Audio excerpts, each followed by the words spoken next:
Good morning, family. We have been looking at a couple of things out of Psalm 37. And really, the agenda is just to give you some encouragement. Encouragement in particular on how to see God in trouble. David writes this psalm, and it's a reminder of the power of God and his awesome ability to keep us and to hold us and to stabilize us in the middle of any trouble.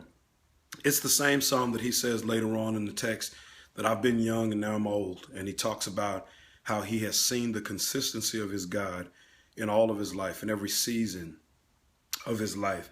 And I want to key in on verse number 7, just to give you a note of encouragement.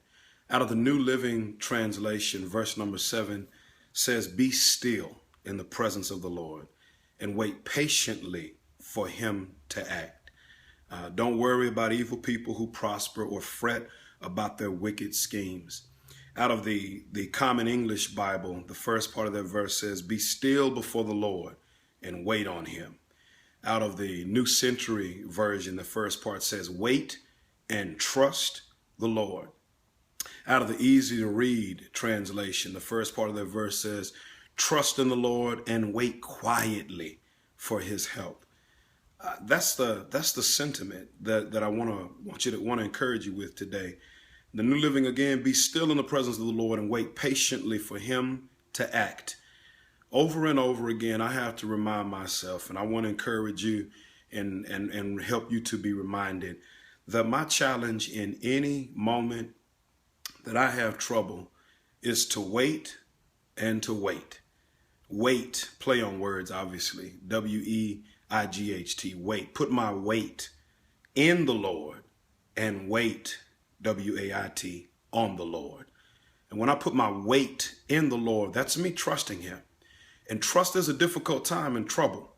But what trust means when you're trusting God is that I am putting my full weight on him. I'm putting all of who I am in the care of God. So I'm trusting him. And if I trust him, that means I believe that he can. That's his power. I believe that God can. I believe in the power of God. I believe in his strength. I believe in his ability. I believe in his might.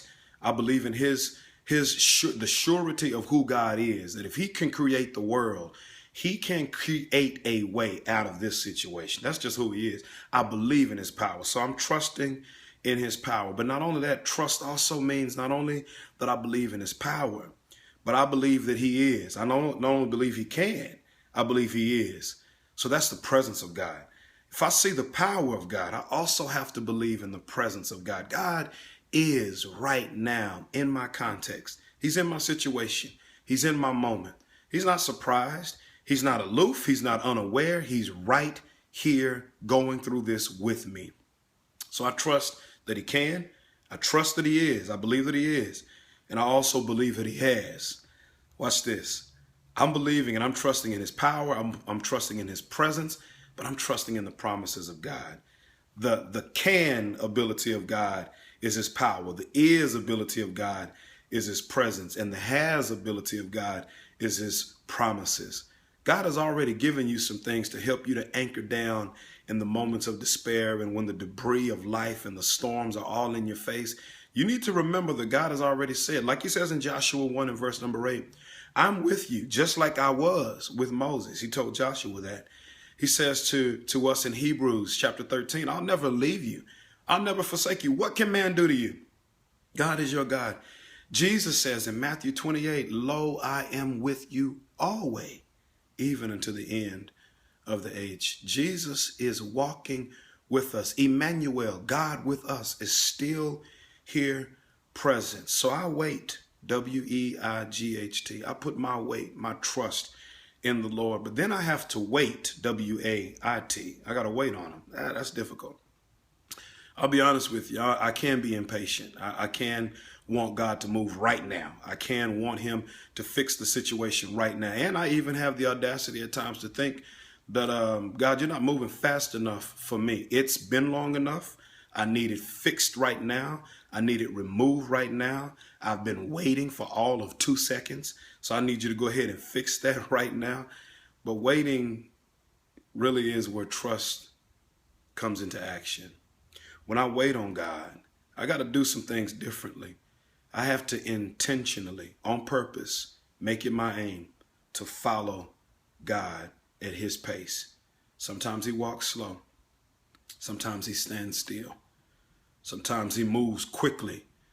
Sometimes he just kind of slowly makes his way from one place to the next, but I follow at his pace. I intentionally follow at his pace.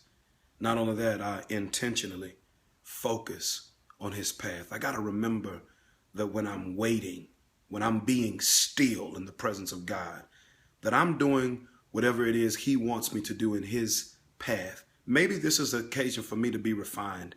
Maybe this is an occasion for me to be sharpened. Maybe this is an occasion for me to have some of the dross of my old self removed as he refines me through the fire.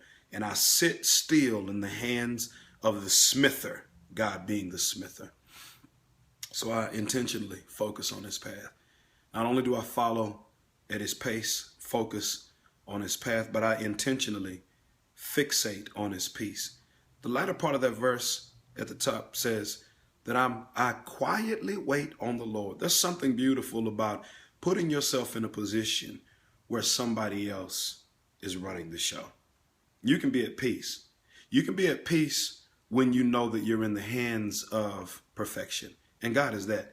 He is the best administrator, the best orchestrator, the best director, the best driver, the best leader. He's the best of whatever it is that you're in the situation. Just know that God plans better than you. He's smarter than you. He sees more than you see. He has more resources than you have.